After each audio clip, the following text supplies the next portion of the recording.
TV 24 news ವಾಹಿನಿಗೆ ಸ್ವಾಗತ.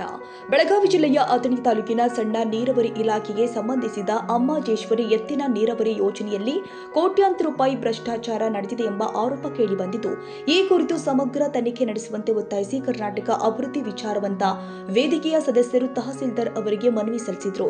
ರೈತರ ಕಲ್ಯಾಣಕ್ಕಾಗಿ ಜಾರಿಗೊಂಡಿರುವ ನೀರಾವರಿ ಯೋಜನೆಯ ರಾಜಕೀಯ ಪ್ರಭಾವಕ್ಕೆ ಒಳಗಾಗಿದ್ದು, ಯೋಜನೆ ಅಡಿ ಮಂಜೂರಾಗಿರುವ ಬೋರ್ವೆಲ್ಗಳನ್ನು ಅರ್ಹ ಫಲಾನುಭವಿಗಳಿಗೆ ಕೊಡದೆ ನಿಯಮ ಉಲ್ಲಂಘಿಸಿ ಹಂಚಿಕೆ ಮಾಡಲಾಗಿದೆ ಎಂದು ಮನವಿಯಲ್ಲಿ ಆರೋಪಿಸಲಾಗಿದೆ. ಸಣ್ಣ ನೀರಾವರಿ ಇಲಾಖೆಯಲ್ಲಿ ಕಾನೂನು ಬಾಹಿರ ಚಟುವಟಿಕೆಗಳು ನಡೀತಾ ಇದ್ದು, ಇದರಿಂದ ರೈತರಿಗೆ ಅನ್ಯಾಯವಾಗ್ತಾ ಇದೆ. ಆದ್ದರಿಂದ ಪ್ರಕರಣದ ಕುರಿತು ಸಮಗ್ರ ತನಿಖೆ ಮಾಡಿ ತಪ್ಪಿತಸ್ಥ ಅಧಿಕಾರಿಗಳ ವಿರುದ್ಧ ಕಾನೂನು ಕ್ರಮ ಜರುಗಿಸಿ ಅಗತ್ಯವಿದ್ದಲ್ಲಿ ಅಮಾನತುಗೊಳಿಸಿ ರೈತರಿಗೆ ನ್ಯಾಯ ಒದಗಿಸಬೇಕು ಅಂತ ಮನವಿಯಲ್ಲಿ ಆಗ್ರಹಿಸಲಾಗಿದೆ. ನಾವೀಗ ಬೆಳಗಾವಿ ಜಿಲ್ಲೆ ಅಥಣಿಯಲ್ಲಿದ್ದೀವಿ, ತಹಶೀಲ್ದಾರ್ ಆಫೀಸ್ ಮುಂದೆ. ಈಗ ಮಾನ್ಯ ತಹಶೀಲ್ದಾರ್ ಅವರಿಗೆ ಮನವಿಯನ್ನು ಸಲ್ಲಿಸತಕ್ಕಂಥ ವಿಚಾರವಂತ ವೇದಿಕೆ ಸದಸ್ಯರಾದಂಥ ಸೋಮಯ್ಯ ಮಠಪತಿ ಅವರಿದ್ದಾರೆ. ಬನ್ನಿ ಅವ್ರ ಜೊತೆ ಮಾತಾಡೋಣ. ಸರ್ ನಮಸ್ತೆ. ನಮಸ್ತೆ ಸರ್. ನಿಮ್ಮ ಹೆಸರು ಹೇಳಿ ಸರ್. ಸೋಮಯ್ಯ ಮಠಪತಿ, ವಿಚಾರವಂತರ ವೇದಿಕೆ ಸದಸ್ಯರು ನಾವ್ರಿ. ಈಗ ನೀವು ತಹಶೀಲ್ದಾರ್ ಅವರಿಗೆ ಮನವಿಯನ್ನು ಸಲ್ಲಿಸಿದ್ರಿ, ಯಾವ ಮನವಿ ಅಂತ ಸ್ವಲ್ಪ ಹೇಳಿ ಸರ್. ತಹಶೀಲ್ದಾರ್ ಸಾಹೇಬರಿಗೆ ಇವತ್ತು ನಾವು ಸಾಂಕೇತಿಕವಾಗಿ ಒಂದು ಮನವಿ ಸಲ್ಲಿಸಿದೀವಿ. ಅದು ಏನಂತಂದ್ರ ನೀರಾವರಿ ಇಲಾಖೆಯಲ್ಲಿ, ಅಥಣಿಯಲ್ಲಿ ಇರ್ತಕ್ಕಂಥ ನೀರಾವರಿ ಇಲಾಖೆಯಲ್ಲಿ ಕೊಟ್ಟಲ್ಗಿ ಅಮ್ಮಾಜೇಶ್ವರಿ ಯಾತ್ ನೀರಾವರಿಗೆ ಸಂಬಂಧಪಟ್ಟಂತ ಕೋಟ್ಯಾಂತರ ರೂಪಾಯಿ ಹಗರಣ ಆಗೈತೆ ಅಂತ ಹೇಳಿ ಕೆಲವೊಂದಷ್ಟು ಮಾಧ್ಯಮದಾಗ ಬಂದೈತಿ, ಮತ್ತು ಸಾರ್ವಜನಿಕರವಾಗಿ ಸಂಶಯ ವ್ಯಕ್ತಪಡಿಸಾಕೈತಾರ್ರಿ. ಅದಕ್ಕೋಸ್ಕರ ಅದರ ತನಿಖೆಗಾಗಿ ನಾವು ಮನವಿ ಸಲ್ಲಿಸಿದೀವ್ರಿ. ಮಾನ್ಯ ತಹಶೀಲ್ದಾರ್ ಅವ್ರು ಏನಾದ್ರು ಸ್ಪಂದನೆ ಅಥವಾ ನಿಮ್ಗೆ ಆಶ್ವಾಸನೆ ಏನಾದ್ರು ನೀಡಿದ್ರು ಸರ್? ನೀಡಿದಾರೆ ಸರ್. ಅವ್ರ ಈ ಎಲ್ಲ ಇಲಾಖೆಗೆ ಅವ್ರು ತಿಳಿಸುವಂತ ಪ್ರಯತ್ನ ಮಾಡ್ತೀವಿ ಅಂತಂದಾರ್ರಿ. ಮತ್ತ ಅವ್ರ ಪ್ರಯತ್ನ ಅವ್ರು ಮಾಡ್ರಿ.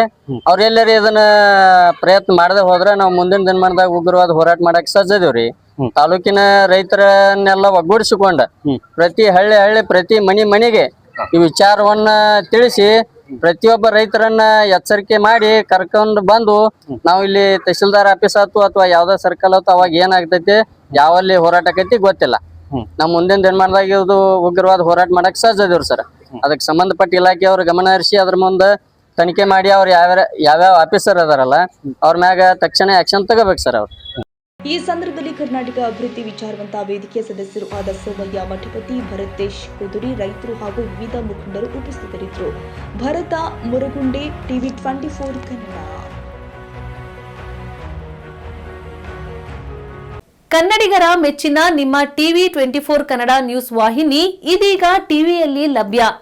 ಕರ್ನಾಟಕ ಮತ್ತು ದೇಶ ವಿದೇಶದ 360 ಡಿಗ್ರಿ ಸುದ್ದಿ ಹಾಗೂ ಉತ್ತರ ಕರ್ನಾಟಕ, ಬೆಳಗಾವಿ, ಬಾಗಲಕೋಟೆ, ಧಾರವಾಡ, ಹಾವೇರಿ, ಗದಗ, ಬಿಜಾಪುರ ಜಿಲ್ಲೆಯ ಕ್ಷಣದ ವಿವರವನ್ನ ಪಡೆಯುವುದಕ್ಕೆ ಟಿವಿ 24 ಕನ್ನಡ ನ್ಯೂಸ್ ವಾಹಿನಿಯನ್ನ ಲೈಕ್ ಮಾಡಿ, ವಿಡಿಯೋಗಳನ್ನ ಶೇರ್ ಮಾಡಿ, ಕಮೆಂಟ್ ಮಾಡುವ ಮೂಲಕ ನಮ್ಮ ವಾಹಿನಿಗೆ ಸಹಕಾರ ನೀಡಿ ಮತ್ತು ಚಾನೆಲ್ ಅನ್ನ ಸಬ್ಸ್ಕ್ರೈಬ್ ಮಾಡಿ. Thank you.